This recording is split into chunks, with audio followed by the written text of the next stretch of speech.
Hey, my name's Jackson Hensley, and this is Little Miss Whiskey, and this is the Weekly News Roundup.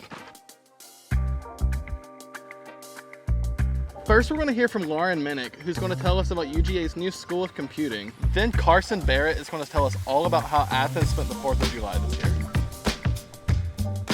Hey, I'm Lauren Minnick, and I'm the assistant news editor.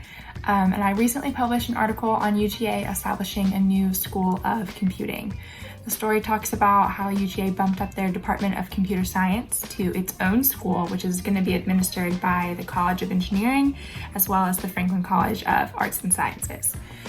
They did this to match a rising student demand for the program, but also to help keep up with the rising presence and influence of computer-based jobs, industries, and the increasingly digital world that graduates of Georgia are entering. So if this sounds like something you want to hear more about or something you're interested in, then go check out redandblack.com and search for the article, UGA Establishes New School of Computing. Hi, my name is Carson Barrett, and I'm the editor for the Opinion Desk this summer, and we had a really busy week with Independence Day this week, so I'll just get right into it. First of all, on July 2nd, the Star Spangled Classic Fireworks Show, hosted by the Athens-Clarke County Leisure Services Department at the Athens Ben Epps Airport, was shortened after a member sustained an injury, according to a statement from the department. The ACC-LSD apologized for the fireworks show and promised that next year's show would be, quote, bigger and better than ever. Then, on July 4th, protesters rallied against the Supreme Court's decision to overturn Roe v. Wade. Several community groups and members helped organize the event, including the Party for Socialism and Liberation.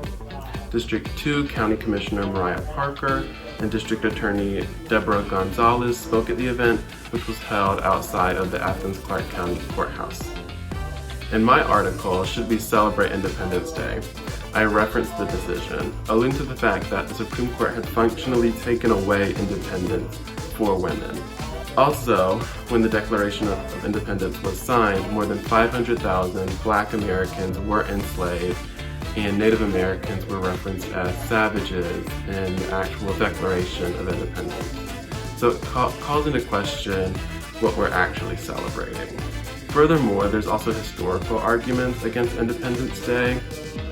The Continental Congress, the governing body for early American resistance, voted unanimously to declare independence on July 2nd, not July 4th.